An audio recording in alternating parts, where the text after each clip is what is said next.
ক্রোয়েশিয়ার জাগ্রেব থেকে সবাইকে শুভেচ্ছা জানাচ্ছি। আমি সোহেল রানা।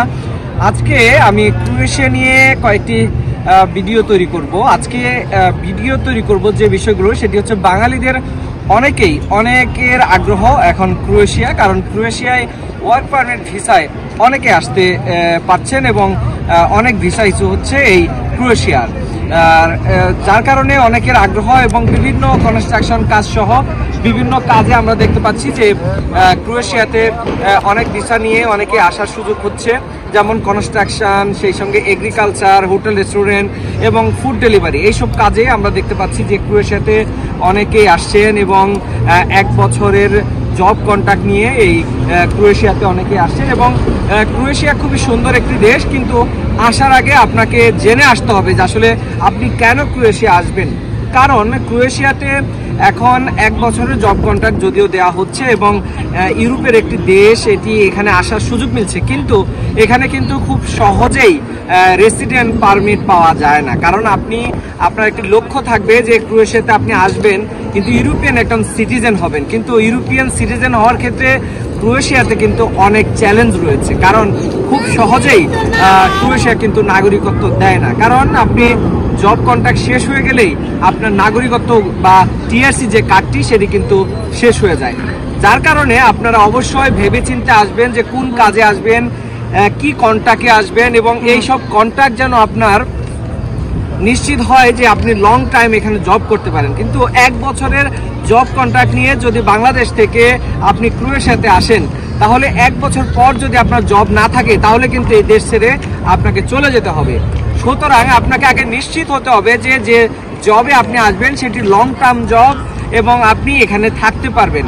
কারণ আপনি যদি অবৈধ হয়ে যান 1 বছর পর, আপনার কোম্পানি যদি আপনাকে আর জব রিনিউ না করে, তাহলে কিন্তু আপনাকে এই দেশ ছেড়ে চলে যেতে হবে, ইউরোপ ছেড়ে চলে যেতে হবে, আপনাকে বাংলাদেশে চলে যেতে হবে। সুতরাং আপনি আসার আগে আপনার কোম্পানিটা কেমন, আপনি কি কাজে আসছেন এবং সেই কাজে আপনি কতদিন আসলে কাজ করতে পারবেন, আপনার দক্ষতা কি হবে, এবং আপনি পরবর্তী রেসিডেন্ট পারমিটে বা আপনি এইখানকার নাগরিকত্ব নিতে পারবেন কিনা, এই সব বিষয় বিবেচনা করে তারপরে কিন্তু ক্রোয়েশিয়াতে আসা উচিত। কারণ এখন প্রচুর পরিমাণে ক্রোয়েশিয়া গভর্নমেন্ট ভিসা ইস্যু করছে এবং বাংলাদেশ থেকে এখন ভিসা হচ্ছে, যার কারণে অনেক মানুষ ক্রোয়েশিয়াতে আসছে।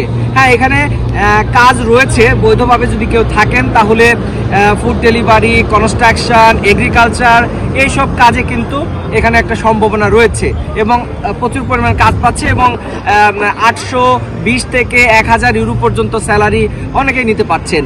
কিন্তু আপনাকে অবশ্যই নিশ্চিত করতে হবে আপনার এখানে রেসিডেন্ট পাওয়ার জটিলতা, এখানে ল্যাঙ্গুয়েজ একটা ব্যারিয়ার রয়েছে, সেটি আপনাকে শিখতে হবে। সুতরাং আপনি যখনই আপনি ক্রোয়েশিয়াতে আসবেন, আমি যে জায়গাটিতে রয়েছে এটি হচ্ছে জাগ্রেব শহর, এটি হচ্ছে ক্রোয়েশিয়ার রাজধানী। এখানেও অনেক অপরচুনিটি আছে এবং রাজধানীর বাইরের শহরগুলোতেও অনেক কাজের অপরচুনিটি রয়েছে, কিন্তু আপনাকে অবশ্যই সেই কাজটি নিশ্চিত হতে হবে, কোম্পানিটি নিশ্চিত হতে হবে এবং ভালো কোম্পানিতে আসতে হবে। তার কারণে আপনার যদি ওয়ার্ক পারমিট রিনিউ হয়, আপনি এখানে 5 বছর স্টে করার পর আপনি কিন্তু নাগরিকত্বর জন্য অ্যাপ্লাই করতে পারবেন। সুতরাং আপনার কোম্পানি যেন 5 বছর আপনি টানা কাজ করতে পারেন, আপনার চাকরি থাকে, তারপরে কিন্তু আপনি এই দেশের নাগরিকত্ব নিতে পারবেন। সুতরাং সেটি নিশ্চিত হয়ে আমার মনে হয় বাংলাদেশিদের আসা উচিত। কারণ হুট করে আমরা কোনো একটি কাজের অফার পেয়ে ইউরোপে চলে যাব, এরকম মানসিকতা নিয়ে আমরা দালালের মাধ্যমে বিভিন্নভাবে আমরা চলে আসার চেষ্টা করি। কিন্তু 1 বছর পর যখন আপনার কাজটি থাকবে না, কিংবা এখানে এসে যদি কোনো কাজ না মেলে, তাহলে কিন্তু আপনাকে অবশ্যই অবৈধ হয়ে যেতে হবে। আর ইউরোপের দেশগুলোতে অবৈধ হলে আসলে খুবই মানবেতর জীবনযাপন করতে হয়, কারণ এখানে বৈধ কাগজ না থাকলে আপনি ঠিকমতো কাজ পাবেন না, আপনি ইন্স্যুরেন্স পাবেন না, আপনার হেলথের কোনো সুযোগ সুবিধা পাবেন না, আপনি নাগরিকত্বের যে প্রসেস সেটি শুরু করতে পারবেন না। সুতরাং আপনাকে অবশ্যই বৈধ ভিসা নিয়ে, বৈধ কাজ নিয়ে, ওয়ার্ক পারমিট নিয়ে আপনাকে ইউরোপের দেশগুলোতে আসতে হবে এবং আসার পর যে দেশগুলোতে আপনি সহজেই আপনি একটা সময় থাকার পর 4 বছর, 5 বছর বা 7 বছর পর নাগরিকত্ব নিতে পারবেন, সেরকম দেশ বিবেচনা করা উচিত, বাছাই করা উচিত। তাহলে আপনার সুন্দর একটি জীবন হবে, আপনি আপনার পরিবার নিয়ে বাংলাদেশ থেকে ইউরোপে বসবাসের সুযোগ পাবেন।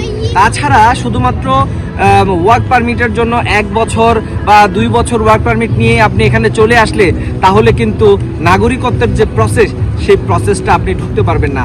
সুতরাং যারা এখন ক্রোয়েশিয়াতে আসছেন অবশ্যই আপনি বৈধ কোনো কাজ, বৈধ কোম্পানি এবং দক্ষতা অর্জন করে আপনি যে কাজটি পারেন সেরকম কাজ নিয়ে আপনি এই ক্রোয়েশিয়াতে আসেন, আমার মনে হয় তখন ভালো হবে। আপনি নাগরিকত্ব নিয়ে আপনার জীবনটা সুন্দর করতে পারবেন এবং আয়ের যে পথ সেটি সুন্দর হবে।